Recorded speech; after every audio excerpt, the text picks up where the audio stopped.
But the more grateful you are for what is, the more things will come to you. Would really have chosen for yourself as your life purpose, perhaps it's not even that great a job, but nevertheless you honor it in this moment. You give it attention, you do your best, and then it will evolve into something else.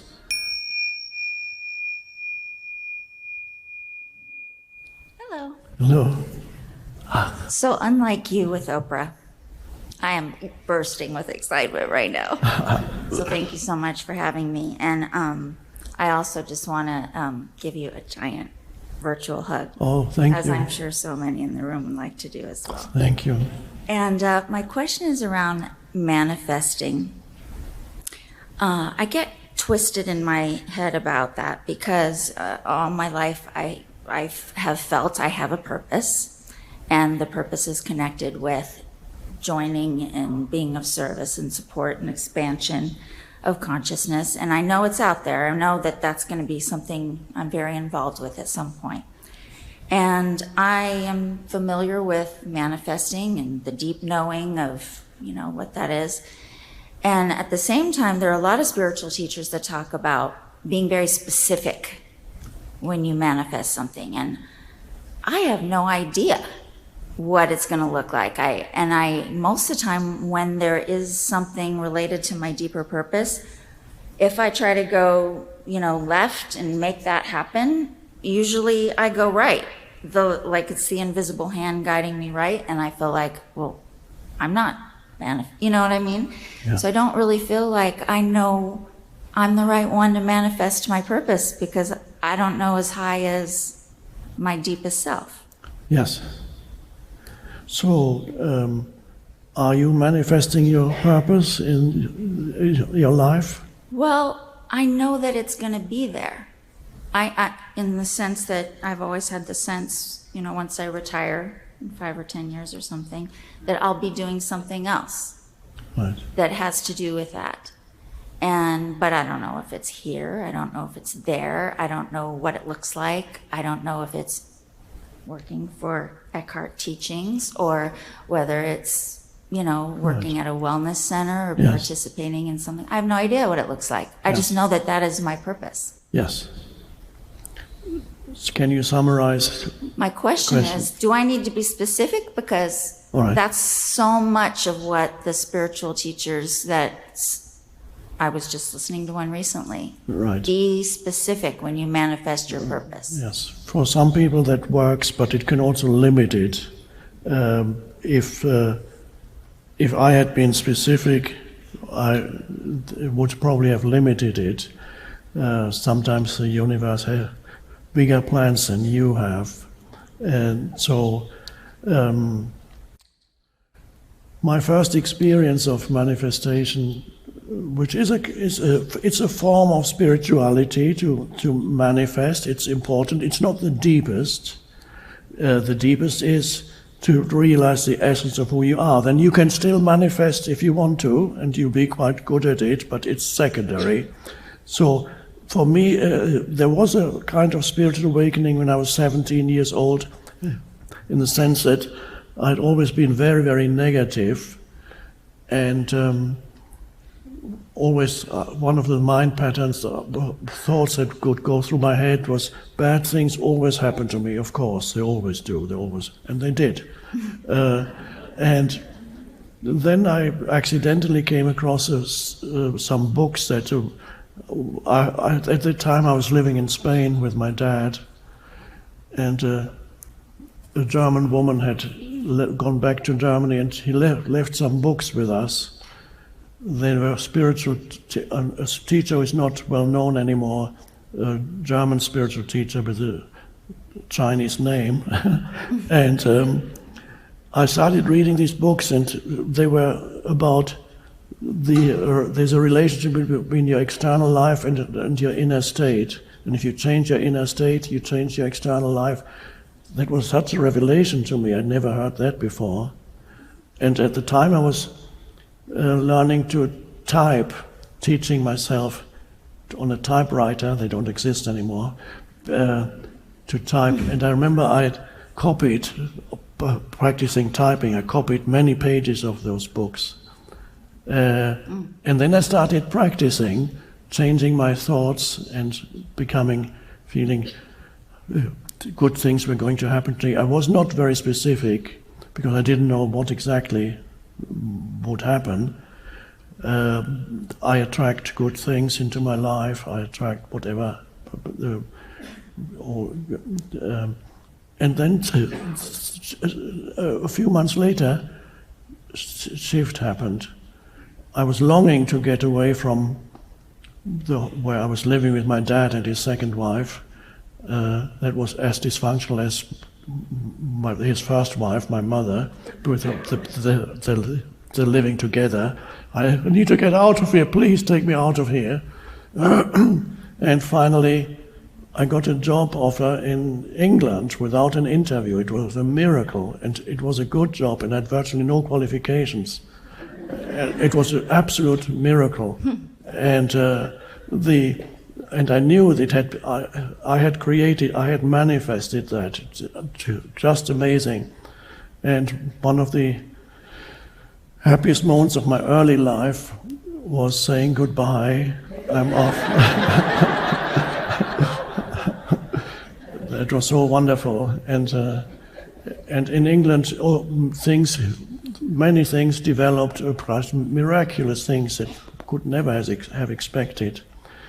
So I don't think you need to be too specific unless there's something that you desperately want or need, but hopefully, since you've gone deep enough into yourself, there's nothing that you desperately want or need, because whatever happens on the horizontal dimension is an adding on. As Jesus said, whatever you manifest in this external life is lovely, but seek first the kingdom of heaven. That all the things that you think that you need will be added on to you. So what he's saying is, the world of external manifestation, yes, you have to deal with this world, and it can be a lovely practice, but it's an adding on. And there may come a time when you don't need to manifest anything anymore. Things have acquired a certain momentum, and it's growing.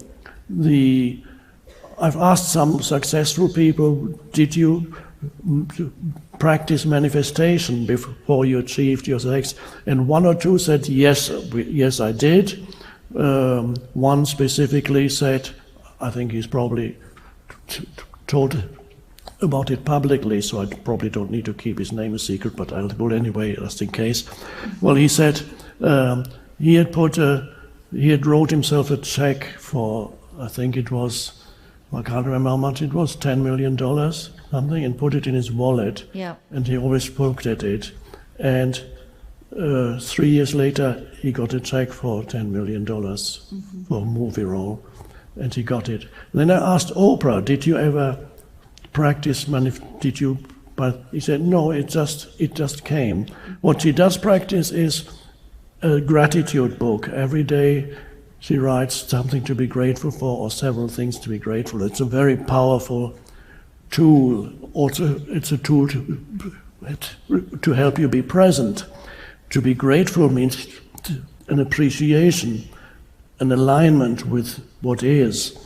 So that's a powerful thing that is non-specific, but the more grateful you are for what is, the more things will come to you. If you honor this moment, what is this moment, then the future, the so-called future, which never comes except as the present moment, will reflect that mindset. So there are others. Sometimes people just start an activity which they enjoy, and then enthusiasm comes in, and they do more of it and more of it, first on a small scale, and they continue. Perhaps they're musicians, like the Beatles. I don't think they ever thought we are going to be the greatest in the world, the greatest group that ever lived. They just enjoyed the music, And then they played and played and played, and that's the famous 10,000 hours of practice that somebody wrote about in a book. He observed that many people who achieve mastery in one field, they have 10,000 hours of practice, and then at that point, an additional element comes in that energizes and amplifies what they do, and enormous inspiration can suddenly flow in. So that is a good preparation to enjoy what you do is in itself a tool for manifesting good things. And even if whatever you do is not what you would really have chosen for yourself as your life purpose, perhaps it's not even that great a job, but nevertheless you honor it in this moment. You give it attention, you do your best, and then it will evolve into something else. But just so the gratitude journal is another thing that we would recommend to everybody. But gratitude, do you do that, or have you done that? I've done it, yeah. but I haven't been doing it. Yeah, Lately. Right. But I feel it's good. Yes, I mean, it doesn't have to be a journal, but it's helpful. Mm-hmm. However, gratitude can also be misunderstood. People say, "Okay, I'm grateful because my life is." I have so much that other people don't have, and I should really be look at other people, and I have so much more in whatever better looks or more things. Or look at these poor people. I really should be grateful for what I have. That's not it. If you're only grateful when you compare yourself to others who have less or have in one way or another, that's not real gratitude. It's not really even gratitude for some life situation. The more powerful thing is gratitude for whatever is this moment, the little things of this moment, for this beautiful flower. You appreciate it, you give it attention, that's all gratitude. An appreciation of the aliveness of the world around you in the present moment. That's on the whole, I would advocate for less, not necessarily too specific. In most cases, it would limit you. Mm-hmm. There may be exceptions to that, but non-specific does work very well, and often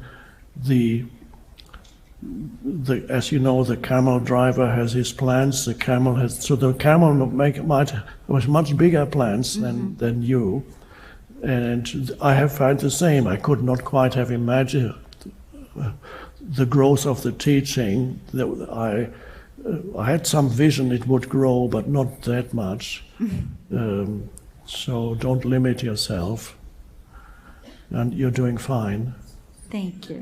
Thank you. Thank you. Thank you.